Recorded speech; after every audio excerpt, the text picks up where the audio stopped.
na 2 nogach i 4 kołach. Robimy podróże. Już bardziej na południe podczas naszej wyprawy nie będziemy. Witamy na Grenadzie.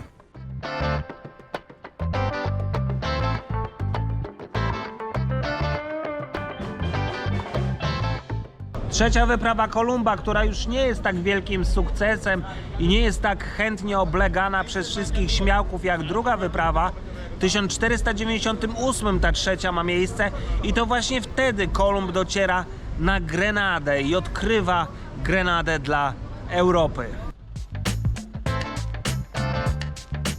No i my możemy się poczuć jak niezwykły i wielki odkrywca XV-wieczny Krzysztof, dopływając do brzegów Grenady, która wygląda obecnie zdecydowanie inaczej, na pewno inaczej niż za czasów Kolumba. Jednak jedna rzecz się tutaj nie zmieniła. Nie zmieniło się to, z czego Grenada tak bardzo słynie na świecie. No i jak pierwsze wrażenia z Grenady? Znacznie lepsze niż z Bridgetown, muszę powiedzieć. Jakieś takie, w ogóle fajny klimat tutaj jest. Słoneczko, palmy, ludzie uśmiechnięci, fajne zabudowania. Na razie dosyć dostępnie, no czad, naprawdę. Jakoś tak bardziej czysto. O jest, tak. I rzeczywiście przyprawy, słuchajcie, są wszędzie, bo Grenada to w końcu jest wyspa przypraw i czekolady i mam nadzieję, że dotrzemy na rynek, na którym można to wszystko zobaczyć w jednym miejscu. Ach, te Karaiby, ich chodniki. Znowu transfer ulicą jak najbardziej wskazany, jeżeli chodzi o osoby na wózku. No bo nawet jak te podjazdy na te chodniki są, to później wyrasta w nich jakieś niespodziewane wzniesienie, jakieś niespodziewane wertepy, więc jazda ulicą jest zdecydowanie lepsza, a za mną samochody muszą po prostu poczekać. Dobra, przyspieszę im trochę.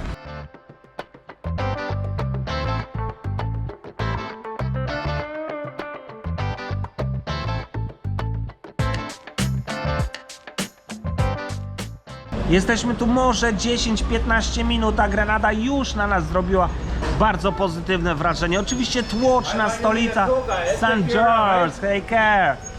Wszyscy ludzie uśmiechnięci, zadowoleni i bardzo pomocni. Mnóstwo sklepików, straganów ze świeżymi owocami, przyprawami i czym tylko człowiek sobie zamarzy. No miejsce zdecydowanie fajniejsze od Barbadosu. A to, z czego Grenada słynęła za czasów Kolumba i słynie do dziś, to przyprawy, gałka muszkatałowa przede wszystkim, ale także kakao, które tutaj jest hodowane. To naprawdę wyspa miliona przypraw. A na potwierdzenie tych moich słów o tym, że wszyscy tu są tacy uprzejmi i zadowoleni z życia, niech będzie to, że ja jeżdżę środkiem ulicy, w normalnym ruchu ulicznym. Jadę 8-7 na godzinę, a za mną samochody jadą tym samą prędkością. Nie mają z tym problemu, życzą mi miłego dnia, uśmiechnięci i zadowoleni. Piękny karaibski klimat tutaj mamy. Come have a look, my darling. In all this here.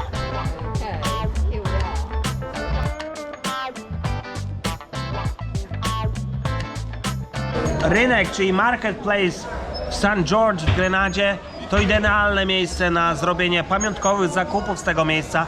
Oczywiście najlepiej w formie przypraw, które są tutaj produkowane, które są tutaj wyrabiane, no i które tutaj można kupić. No i taki mamy tutaj karaibski klimacik. Jeśli jesteście fanami śmiesznych papierosków, to tutaj nie ma z tym najmniejszego problemu.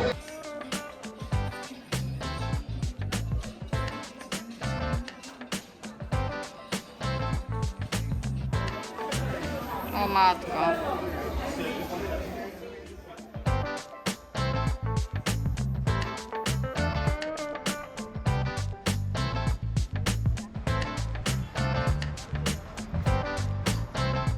Jeszcze jedna wzmianka historyczna zasługuje na powiedzenie.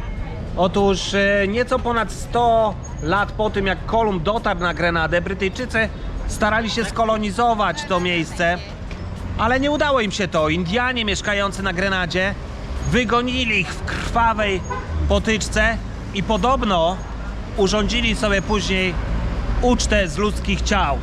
Oczywiście Brytyjczyków. Robimy podróże.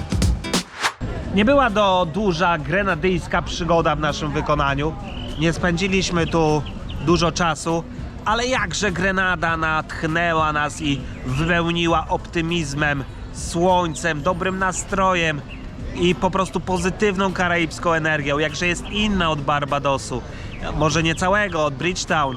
St. George nie jest może nawet wyraz przyjazny dla osób poruszających się na wózku, ale po prostu czuje się tu ducha pozytywnej energii. Czuje się tu ten słoneczny karaibski klimat.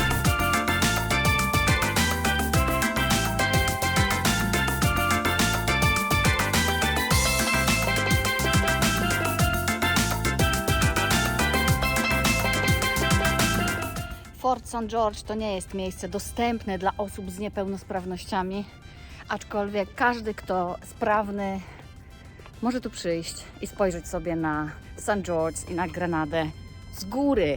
Fort St. George na wózku inwalidzkim jest niemożliwy do osiągnięcia, a w środku wygląda tak.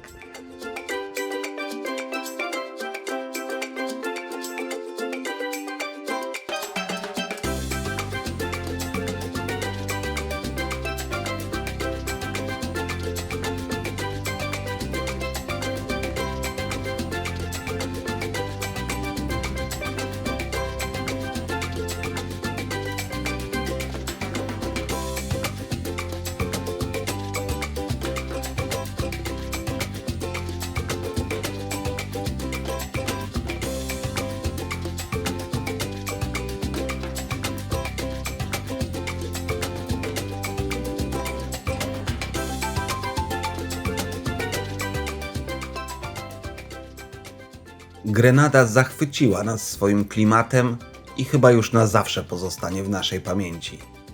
Tymczasem czas ruszać na północ, na odkrywanie kolejnych karaibskich wysp.